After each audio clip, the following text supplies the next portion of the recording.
All right, welcome, ladies and gentlemen, and those who have other gender identification to the fourth installment of the semester of the AMS Colloquium. I am your host, Professor Paul Constantine. Very excited about today's colloquium, which the theme is Unravel the Mysteries. So as we go through the different segments of the colloquium, you'll see this theme winding its way through. And so we will start with Jackie Feuerborn, who is going to tell us about brains and words and probabilities.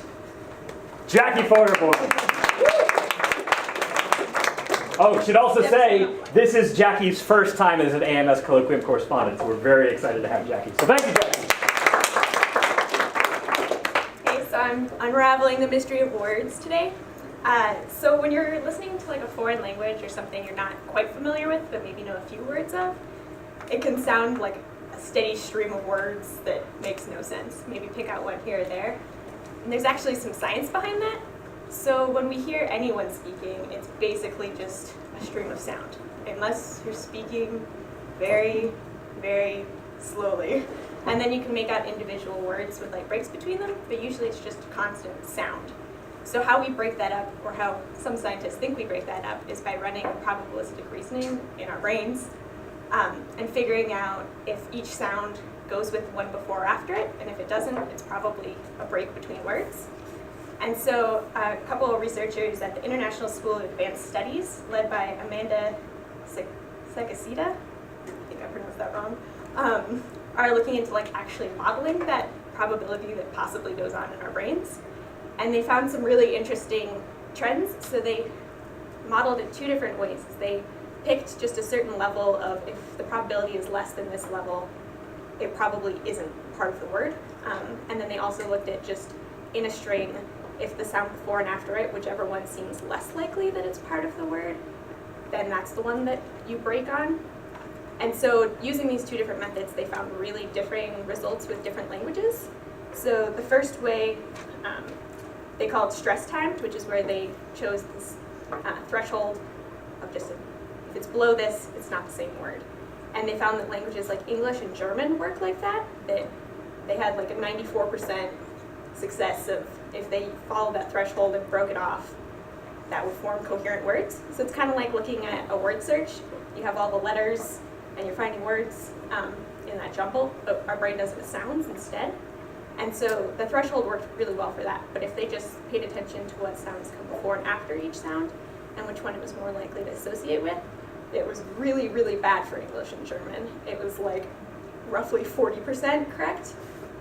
But when they did the same thing with Spanish, French, and Italian, they found that comparing them to the same ones before and after were similar, but doing the threshold one was not, which is really fascinating. And so then they decided to try and model if they could make languages more understandable based on shifting how they listen to the sounds. So they changed the pronunciation slightly of like Spanish, and then to match more with the stress timed versus syllable timed, which stress timed is English and German, and syllable timed is these other languages. And they found that by like slightly altering the pronunciation, people could understand it better because it shifted the flow to what we're familiar with from our native language, which is like incredibly powerful. And then they also shifted English the other direction and made it more rhythmic sounding. And they did that via poetry, actually. It was just reading out poetry. They found had a similar like correlation between understanding that and understanding like Spanish and French and Italian. So then there's like some ramifications of this. It's such a global world these days, like understanding other languages is definitely a benefit. But at the same time, like if you're changing the pronunciation of words, are you changing the word itself and destroying languages almost? So it's kind of a double sword of understanding and destroying language almost. So, yeah, but that's what I have. They're continuing to do this research. They're looking at other languages. They found that like most Asian languages work very differently, which is partially, they think, due to the alphabet differences. It's different comparisons. They can't look at those same divisions of like letters and syllable groups and things, but they're continuing their research and hope to learn more about that. Cool. Let's give a hand to Jackie Feuerborn, please. First time AMS Colloquium correspondent. And coming up next in the theme of Unravel the Mysteries, we've got returning AMS Colloquium correspondents Jessica Daters and Izzy Aguiar to talk about Professor Tenorio. So Izzy and Jessica.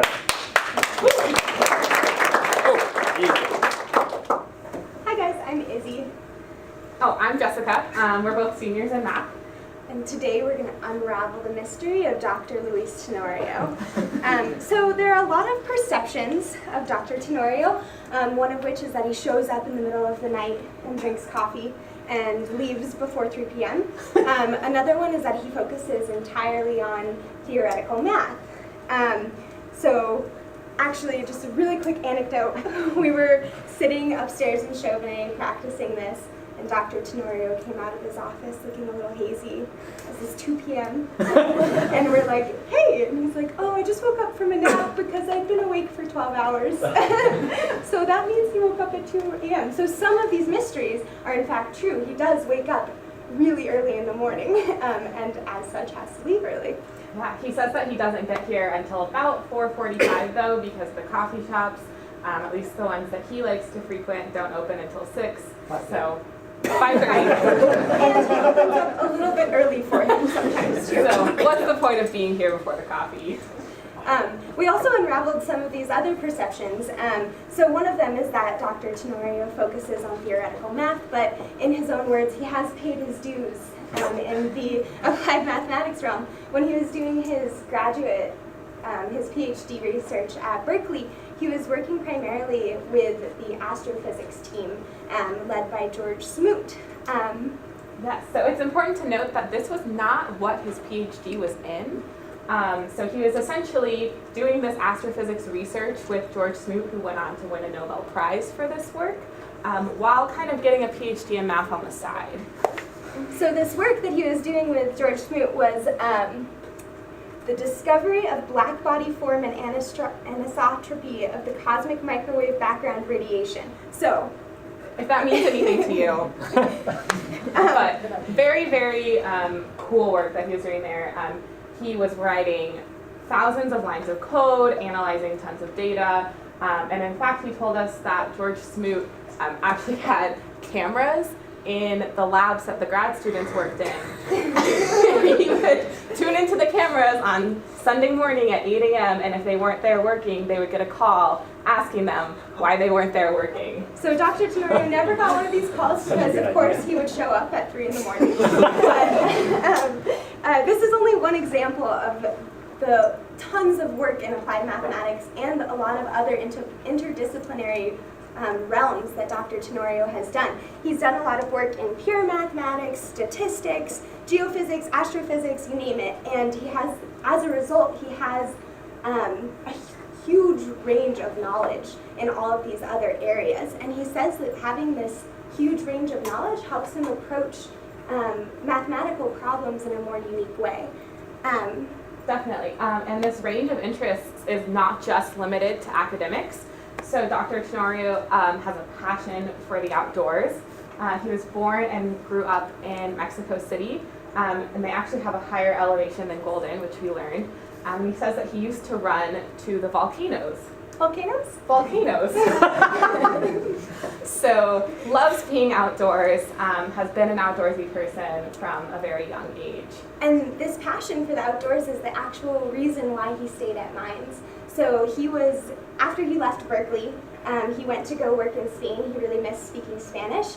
And he got a call from the head of the Department of Mines, the AMS department at the time, asking him to apply for a position here. He had no intention of actually taking the job, but thought it would be a great opportunity to visit Colorado.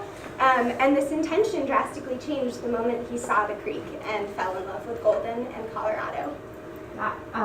And another fun fact that we learned, as you might tell from this slide, is Dr. Tenorio loves scuba diving. And he loves it so much that when we told Dr. Martin that we were going to be interviewing Dr. Tenorio, he said, make sure you ask him about diving. So we did, and he told us that he and his scuba diving instructor girlfriend often visit Santa Rosa, New Mexico for a quick dive. If they want to go for a longer trip, they'll go to Fiji or islands out in the Caribbean. So we have decided that if you cannot find Dr. Tenorio, it's either after 3 p.m., he's at higher grounds, or he's scuba diving in New Mexico. So all in all, we learned that complex math is super useful and can be very, very important for solving complex problems, but there are some problems that can also be solved using very simple models. So it's important to not forget about the simple math as you dive into the super complex math.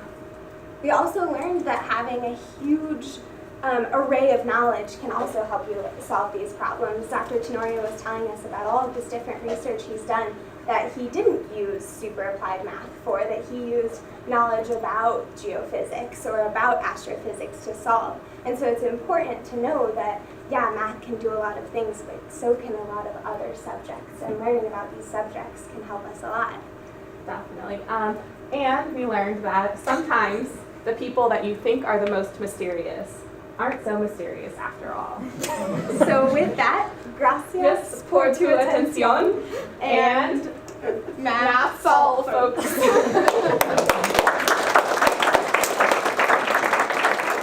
Yeah, one more time for Jessica and Izzy. Every week, getting more interesting. All right, and now I am pleased to introduce Professor Erica Graham from Bryn Mawr. So, Erica, we have a gift for you from the department for coming to speak to us. Thank you. And please have a seat, and I will ask you some questions. Do I need to turn the mic on? Yes. Is the mic on or coming on now? All right. By the way, that's a good time to mention that we have a YouTube channel for the Colloquium. So if you haven't subscribed to the YouTube channel, please subscribe to the YouTube channel. This morning we did our very first web extra preview of the Colloquium, so please subscribe. We even have a new camera today so you can say hi to the people at home. Okay. All right. Erica, thank you very much for visiting us at the AMS Colloquium. Thank you for having me. Yep, so you're an assistant professor at Bryn Mawr College, just outside of Philadelphia. And you're in your second year, Yes. correct? Okay, so you work with biological models across a wide range of medicine and physiology, right? Including diabetes, blood clotting, ovulation, which you'll talk about today. How did you become interested in these kinds of applications? So it was actually while I was a student at Bryn Mawr College. So I sort of went back home, but I was a senior at Bryn Mawr College, and I worked on a senior project that was related to math biology. It was really sort of population level models and trying to track how alcohol flows through your body and also how diseases spread through populations. And Were there experiments for that study? I wish there were no experiments. Okay. There should have been. And so that's how I became interested in math biology. Okay. So that's a good segue to the next question. Did you take many classes in biology and physiology? And for students that are interested in those kinds of areas, would you recommend that they supplement their math and stats education with classes from biology? So in retrospect, my answer would be yes. However, I did not know that I was interested in biology while I was an undergrad. In fact, I hated it with a vehement passion. And so I avoided it at all costs. However, it wasn't until I got to grad school that I actually took classes to sort of supplement my knowledge in biology. But what I would recommend for people who are interested in it and know that they're interested in it now is it's definitely good to have a foundation in biology. So the challenge with math biology is that you don't necessarily know what types of biological problems are going to surface, and so you may have to end up learning different aspects of biology as you go along, but it's helpful to have some of the jargon down before that happens. To communicate across these discipline lines. So. Okay, so you're also very involved in SciAm. I notice you're on the organizing committee for the 2017 annual meeting that's coming up in Pittsburgh in July. So why is it important for you to be involved in something like SciAm? So it's important important for me just to sort of give back to the professional community, and specifically as part of the SIAM organizing committee. I'm actually the liaison for the workshop celebrating diversity, and in organizing that workshop, it really is a chance to sort of bring people together and highlight the accomplishments of underrepresented minorities in the applied mathematical sciences. And so through that, it's sort of, it's definitely important to me to give back in that sort of way, and then also to introduce the younger generation of mathematicians to the SIAM community. Cool. Well, if you're thinking of going to the SIAM annual meeting, take a look at the workshop celebrating diversity in applied math. Yeah, and Erica's organizing that. So last question, what sorts of things do you do besides mathematics? Okay. Make yourself a human to everyone. The first thing I do is I sleep. Okay. I do not compromise sleep for anything at all, and so let that be a lesson. Don't compromise sleep for anything. And if you do, I'm sorry, but I can't do it. So I sleep. I also binge watch things on Netflix. What was the last one you watched? Vampire Diaries. All right. Excellent. I think that's a great place to end the interview. Professor Erica Graham binge watches Vampire Diaries on Netflix, and now she's going to tell us about mathematical models for ovulation. Here is your pointer. There you go. And I give you Professor Erica Graham.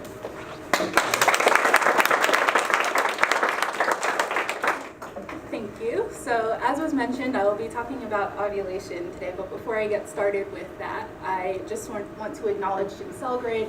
So this was a project that stemmed out of my work as a postdoc at NC State University. Jim is now Professor Emeritus at NC State, but he and his students over the years have been working in various aspects of the ovulatory cycle. So why ovulation and math? And so I'm sure that the first thing that comes to mind when you think about dynamical systems is ovulation. So clearly, that is a connection. And in being interested in that, I mean, it's fascinating just because it's a naturally occurring biological process that has these stable oscillations through pretty much the majority of the adult or reproductive lifetime of a woman. And ovulation is the reason we are all here. So it's really important. However, there are certain things that can go wrong with ovulation, and one of those things is called polycystic ovary syndrome. So PCOS is a very common cause of infertility and in women of reproductive age. And there are three major facets of the syndrome. One of those is a morphological perspective where there's an increase in the small follicles. There is also something called androgen excess. So the most common androgen that we might be familiar with is testosterone. So that is elevated in women with PCOS under certain circumstances. And then one of the final things which can lead to these problems in infertility is ovulatory dysfunction and what that means. So these sort of go together, and to actually be diagnosed with PCOS, you need 2 out of the 3 of these criteria. So you don't need all 3 of them, but the ones that I'm going to focus on really deal with the issue of androgen excess and how that relates to ovulatory dysfunction. So the other thing that I want to bring into the picture is the fact that we know that androgens are elevated. They're most likely elevated because of excess or extra production of androgens from the ovaries, and it's not exactly clear why that is, so what the reasoning is for the pathogenesis of that and why that develops over time. The other thing that's interesting about this problem is that insulin has been seen to sort of play a role in some way, shape, or form. So for those of you who are familiar with insulin, it's usually associated with diabetes in some way.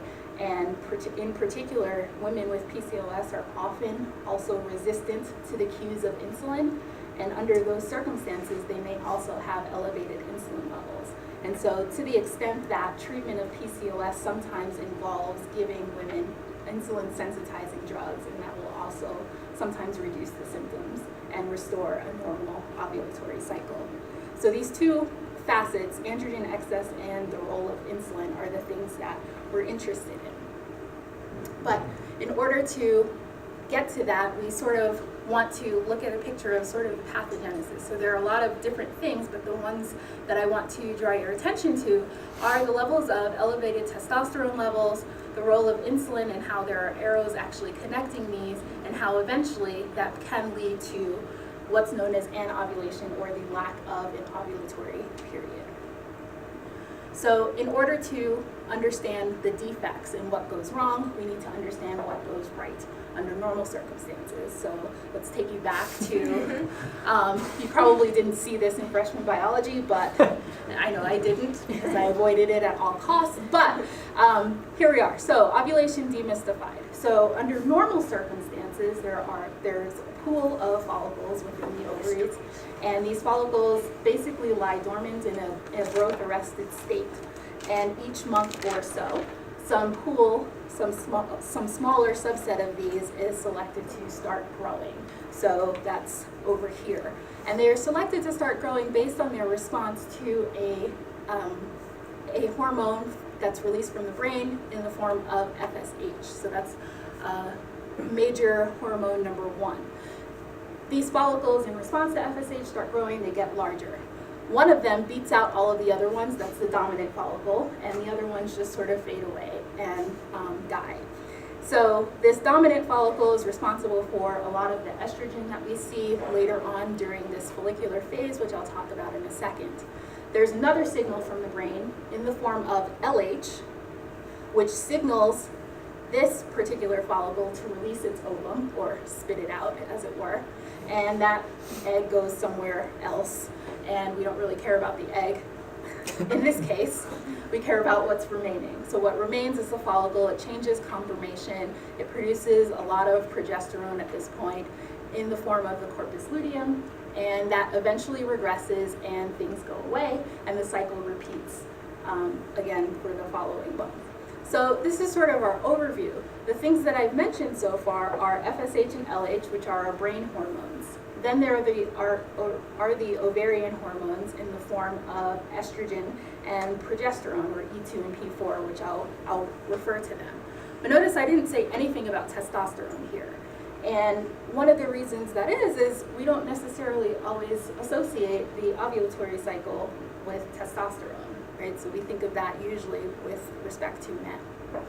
But one of the things this sets up for us is a notion of the different phases of ovulation and the different role of these different hormones. So the ones that we'll focus on for the purposes of mathematical modeling are the follicular phase, which is characterized by the growth of those follicles, the ovulatory phase, which is characterized by the release of the egg, and then the final one, which is the luteal phase, which is characterized by the formation and the regression of the corpus luteum and that large rise in P4. So if you'll notice, these are some of the characteristic dynamics of the hormones. The ones that we really will care about for later on are the dynamics with LH, where there's a pre-ovulatory LH surge, and that's sort of the major signal for ovulation to occur. There's also feedback from these ovarian hormones in the form of E2 and P4, and P4 is sort of thought of as sort of a confirmation that ovulation has occurred as well. So if you notice, there's not much difference in the trend for testosterone, and yet it still seems that there is an issue with the presence of testosterone in women, and especially the elevated presence of testosterone that can lead to ovulatory dysfunction. So we want to basically be able to understand a little bit more about how testosterone operates under normal circumstances within the ovulatory cycle in order to understand how it can lead to dysfunctional processes. So in doing so, we construct this 3 subsystem model that is characterized by regulation, maturation, and production. So this model takes into account at the level of the brain, the regulation of those 2 brain hormones, LH and FSH. And those hormones lead to and control the dynamics of the follicles. So that's going through the follicular, the ovulatory, and the luteal phases of ovulation. Those follicle dynamics are responsible for what we see in terms of steroid levels in the blood. So when I say steroids, I'm really talking about testosterone, E2, and P4. And so there's intracellular processes that are affected also by follicle dynamics that lead to the production of these ovarian steroids. And for those of you who are more familiar with this process of ovulation, we're sort of embedding the hypothalamic activity within the pituitary system, just to accommodate that feedback. So with each of these individual systems, we can construct a subsystem of differential equations that describes the necessary feedbacks within the system. So for example, we have P2, P4, and E2, and they both exert inhibitory and excitatory activity within the brain. So the thing that we're taking into account here is a two-compartmental model where we assume that there are releasable pools of LH and FSH that lead to the blood concentrations of LH and FSH. So we have this system of 4 differential equations to describe that. The things that I want to draw your attention to is the role of testosterone. So again, we're trying to understand the ordinary role of testosterone so that we can figure out the abnormal role of testosterone. And so here, we incorporate testosterone through some studies that have been done that show that testosterone may be required for the basal production of LH. And it also may act as an inhibitor of the inhibition that P4 has on LH production as well. And so it inhibits the inhibitor. So in this sense, we really see testosterone as being something that promotes the production of LH in the pituitary system.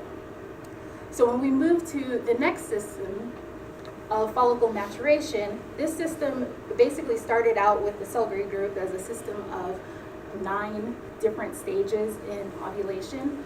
And we wanted to simplify that a little bit and really focus on the major phases that are outlined within the slide that I showed earlier. So we have the follicular phase, which is denoted by phi. We have the ovulatory phase, which is denoted by omega, and then the luteal phase, which is denoted by the lambda.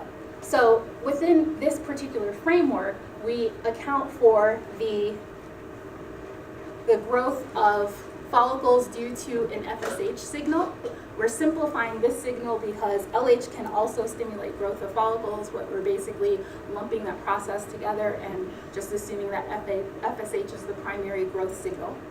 We assume that LH is the primary ovulatory signal, which leads to the growth of this sort of fictionalized ovulatory phase. And the reason it's fictionalized is it's not really known how the process of follicle selection works under certain circumstances, and so why follicles are actually selected to start growing and which one is known to beat out the other ones.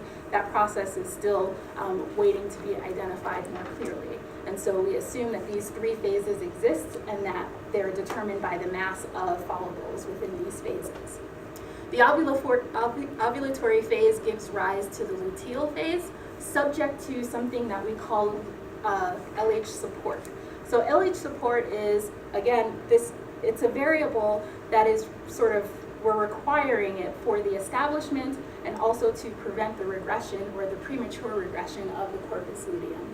And in this case, LH support is, you basically just need small levels of LH during the luteal phase in order to support the maintenance and prevent the regression of the corpus luteum, and it's also required for the function of the corpus luteum in producing progesterone.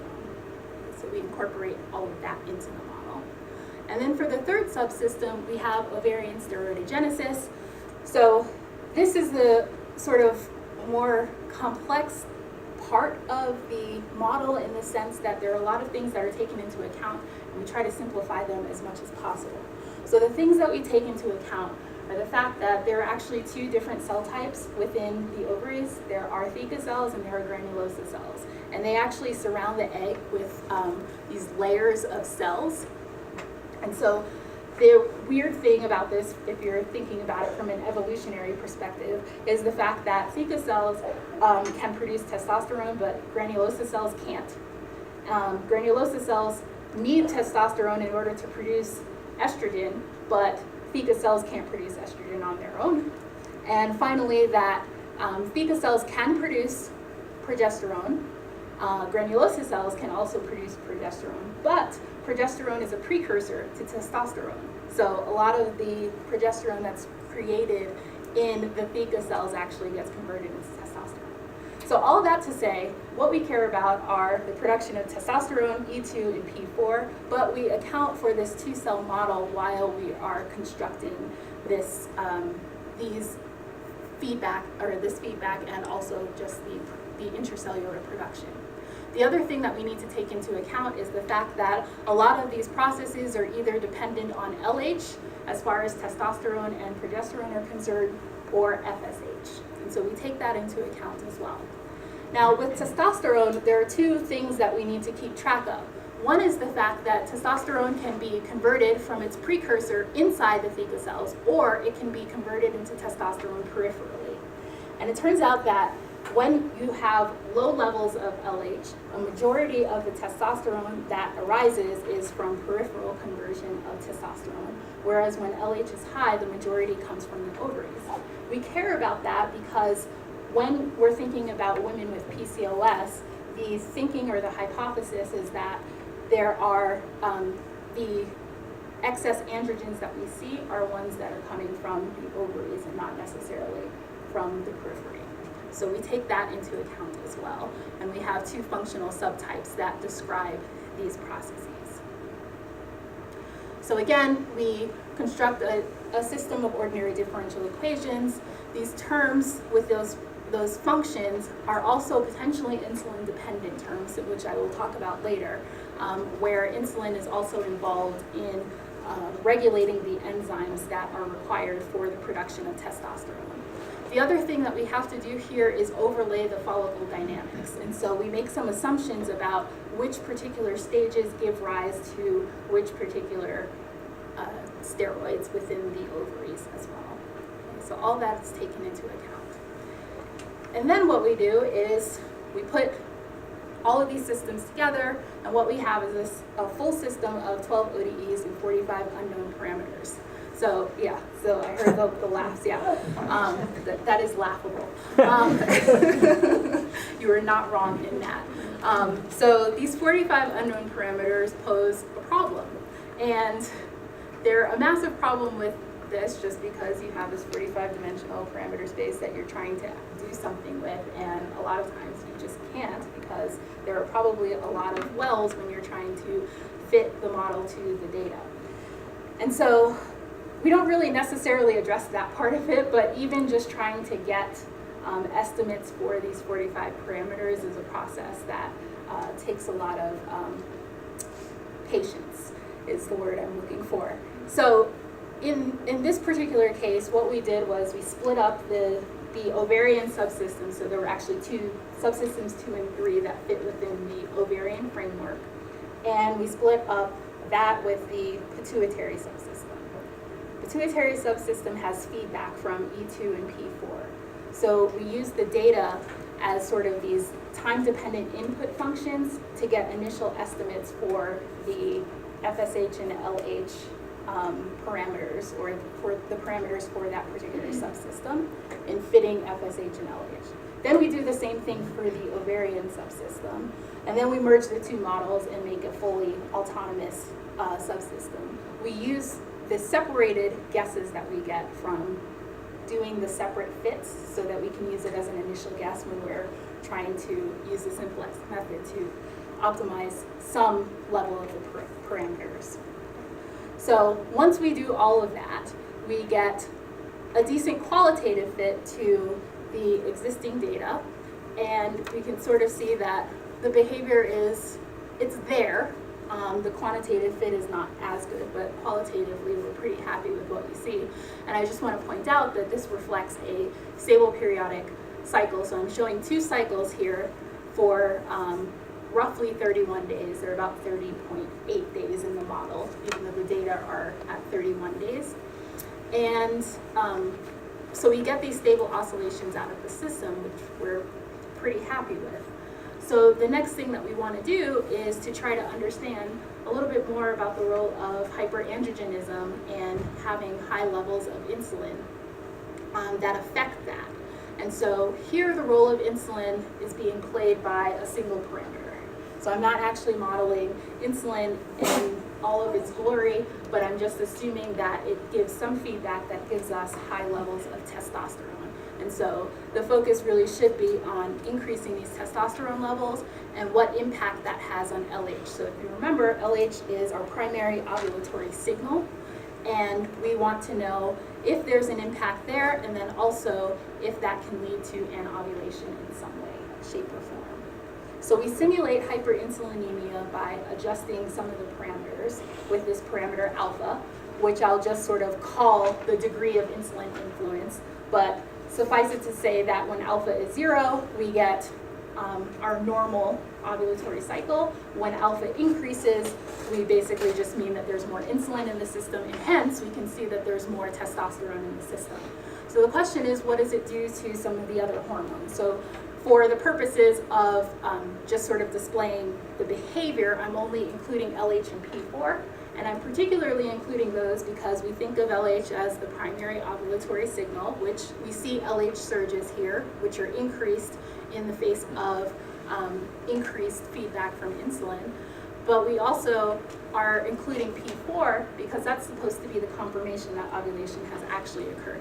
And so what we see here is that P4 levels are drastically reduced under those circumstances. So whether there is a primary ovulatory signal and whether ovulation is actually occurring are two different things here. And so the model kind of displays that we don't necessarily know exactly what the behavior is that we believe, except in a clinical setting, P4 is usually the measure of whether ovulation has occurred or not, and so extremely low levels of P4 depict the lack of an ovulatory cycle. So we're content with going with P4 as our status quo for an ovulation. But on top of that, there are other things that can affect this entire system. And one of those things is referred to as premature luteinization. So when I say luteinization, I mean that follicles initially don't necessarily respond to LH for a growth or an ovulatory signal. And then sometime during their growth process, they start responding, and then they are able to ovulate after they respond to LH. So it's been hypothesized that insulin has an influence on follicles actually prematurely in their growth processes responding to LH. So they acquire LH receptors prematurely. And the question is, well, what effect does that have on the entire cycle? So now we have two feedbacks where insulin is concerned. There's one with the feedback for testosterone production, and then there's another that's embedded in this idea of luteinization. And so when we incorporate premature luteinization, we see a different story. So we see not only that we get increased testosterone levels, which are not so dramatically different from previous levels that we saw with regular or normal luteinization, but what we do see is a loss of the LH surge. So not only are we not getting that signal that ovulation has occurred, or at least that there is a signal for ovulation, but we're also getting reduced P4 levels, which tells us that ovulation definitely has not occurred, or it's less likely that it has occurred. The other thing that we see in contrast to the normal luteinization case is that some of these cycle lengths are actually elongated. So they go from having a 30.8 day cycle to somewhere around 50 days. And so that's sort of going closer to this state of illegal ovulation where you just have a few periods a year, but it's still not quite there because you'd still have about 6 or 7 periods per year. So these results, though, sort of give us some insight into what could be happening in the face of elevated testosterone, but it also gives us a way of sort of contrasting these two models, right? So there's normal luteinization, there's premature luteinization, but what does that mean in terms of ovulatory dysfunction? And so what we want to do there is to look back at the different phenotypes of PCOS. And so there are 4 distinct phenotypes of PCOS that depend on how many of the various symptoms or criteria are actually met. So if all three are met, that is phenotype 1. If 2 out of the 3 are met without this morphology of polycystic ovaries, that's phenotype 2. If you have hyperandrogenism without anovulation, in this case that's phenotype 3, and the fourth one is anovulation without hyperandrogenism. So I sort of blacked out the polycystic ovary part because that's not accounted for in the model. We're not looking at the morphological properties, and so we really can combine phenotypes 1 and 2 and try to understand a little bit more about what normal luteinization means for these phenotypes and what premature luteinization means. And in addition to that, we can ask the question about the severity of PCOS. What does that mean? What does that look like? So here we sort of come up with a variety of severity thresholds that are either based on levels of P4, levels of testosterone, or levels of the LH surge or lack thereof.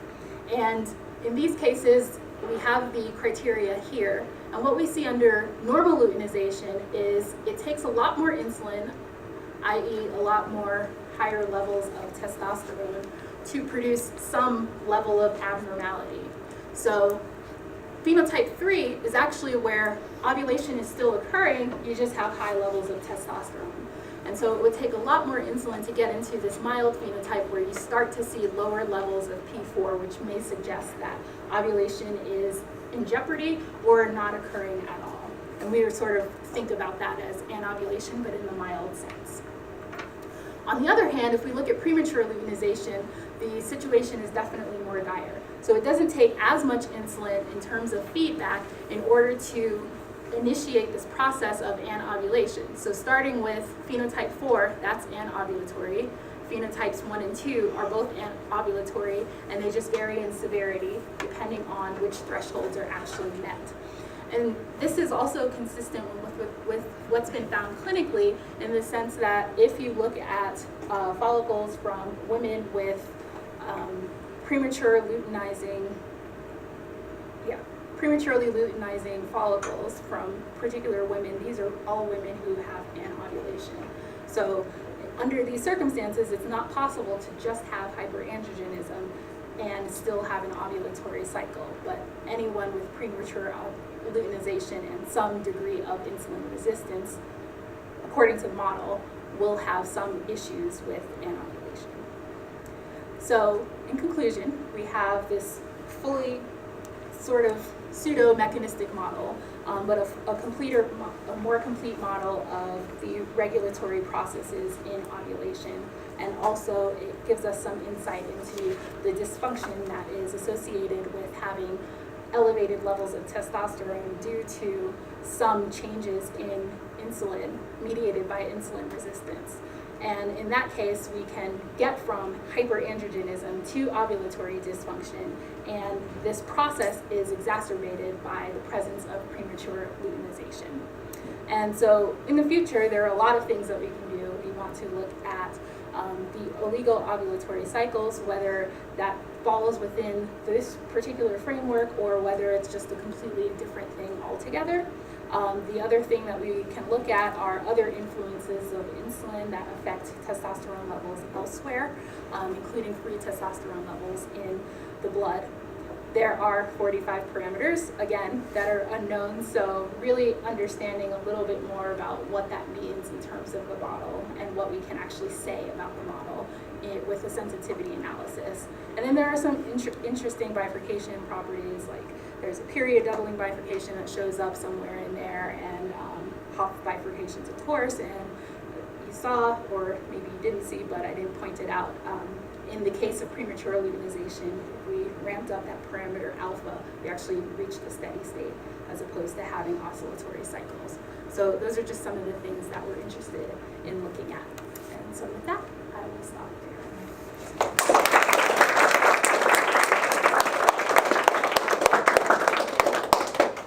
Questions for Dr. Graham? Oh. So does the kind of normal state fix a lot of the parameters?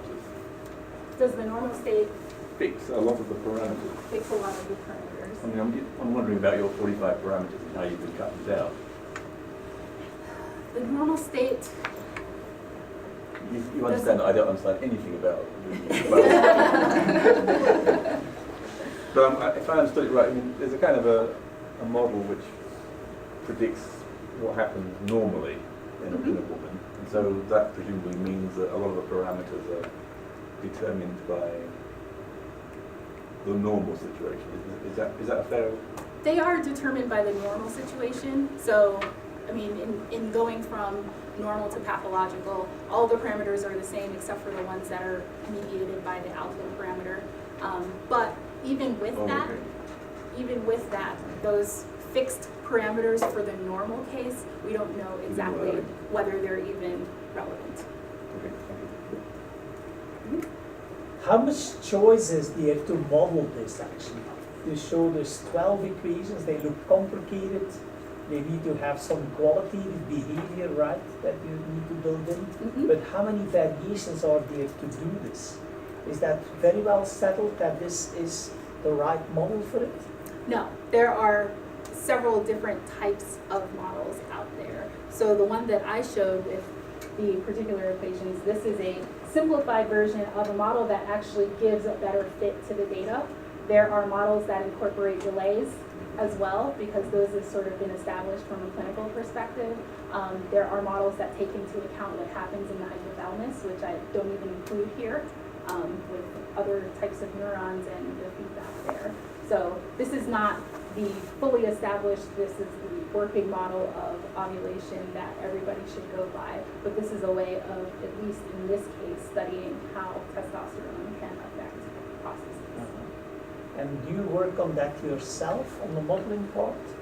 Or do you take the equations and you put them in a numerical solver and you look at the behavior? So, let's see. So, this is easier. Okay, so the production subsystem for all of the ovarian steroids, that was something that was newly added for this particular model only. So that's not something that is somewhere else. The maturation is basically a pared down version of a much more complicated model that included 9 stages of ovulation. So there were several stages for the luteal phase, several stages for ovulation, several stages that the follicular phase could be broken into. And that was just to obtain a better fit, the 9 stages. This was to simplify that process. And this is probably the part that has been most widely used by the cell grade group over the years. So this is the part that is almost entirely unchanged, but the other 2 subsystems are completely Could you tell us a bit about the data you used to do the parameter inversion, like how many patients, what perturbations? So these data are actually just from published data, so they're just the mean of patients, so they're not actually patient data. That would be awesome if I had patient data for these, but those types of experiments are extremely expensive. Yep. Yeah. Good question. So 2 things, and how would these affect your models? And just so, I'm a pediatric endocrinologist at Children's. I work with Cecilia and I run our PCOS multidisciplinary clinic. So You're a real doctor. yes. So this is and a graduate of Bryn Mawr. So this is the physiology, trying to understand the math. So women with PCOS tend to have a fixed LH to FSH ratio of 2 to 1, and would introducing that into your PCO model help with anything? And then 2, there's actually a testosterone peak around ovulation. That's what causes estrus in all female animals. And so that actually pops out a little bit in your model, but wasn't in your initial description. And so more of what PCOS is thought is the constant elevated testosterone and the loss of that rhythm as well. And so it actually does show up in your model. And so have you thought about incorporating those 2 more into your PCO model? I haven't thought about the fixed LH to FSH. It's a 2 to 1 ratio. That's really good information. What pops out of this particular model, if we look at the actual ratios, is it basically just gets elevated if we look at sort of the averages of the levels. And then the question is, are those fixed ratios across the entire cycle, or are they measured during like the follicular phase? They don't, so they're stuck in the follicular phase. So that's the other thing is PCO doesn't, right, PCO never actually goes into the luteal phase. Yeah. So, but that's actually a soft diagnostic criteria, is an LH to FSH ratio of 2 to 1. Right, yeah, so I think incorporating that would be useful. The challenge with this model and actual, so I go back to thinking of this as purely ovulatory dysfunction as opposed to PCOS because of that distinction, because there are so many things. Like, I'm making the assumption that follicles go from a follicular phase to an ovulatory phase to a luteal phase. And even in doing that, I'm sort of canceling out the possibility that that doesn't even happen or getting stuck in a particular phase. But that's how the model is generated. So I've thought about that though. Yes. And to answer your question about the testosterone, I haven't. Yeah, if you go to your next, is it this one? Do you see you actually, your testosterone peak is a little, it's funny how it's lining up with your samples. And testosterone peaks in the morning, it's got a diurnal rhythm, so it may be that it's missed in some of your data from the literature. But you should have a testosterone peak that actually precedes and then slightly overlaps with ovulation. So you've got a hint of it there. Yeah, and that's definitely largely due to the built-in relationship between LH and testosterone. So I have a question about this slide. I'm glad we're on it, and on behalf of the statisticians, I'll ask, do you have any sense of like errors or uncertainties or confidence intervals for this kind of a picture? No, and that's why I want to do the sensitivity component for the parameters. Because you said the data that you used was the mean, so I imagine these white things are means? The white things are the model. Oh, white things, yeah, and but the circles are the the means. means of the data, yeah. And actually, these are smooth means that the data that were published from the particular paper that I got the testosterone data from. So these are even more sort of watered down versions of the actual mean data. So that's another issue. But then you fit to this. Yeah. You fit your model to this. Other questions?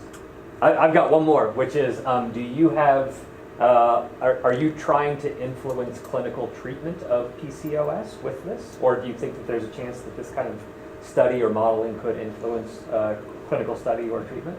I think that there's a potential to incorporate what we think of as treatment, except for the fact that there are so many unknowns with the biology that we would have to sort of reframe what we, or how we think about the ovulatory cycle from a mathematical perspective to actually fit with what we know from the clinical setting in order to actually be able to say something a little bit more about that, right? Because, I mean, some of these variables even don't exist from a physiological standpoint. And so we need to think about a way of getting around that in order to address some of the treatment questions. Okay, and then what do you do to get around that? Is that partly communication with the physiologists, or more looking at the mathematics of the model and saying, here's something that I can't know because of the way this dynamical system interacts and because I have 45-dimensional parameter space and those kinds of things? Yeah, so I mean, it's twofold. It's sort of like, yeah, you want to talk to clinicians to see what they can actually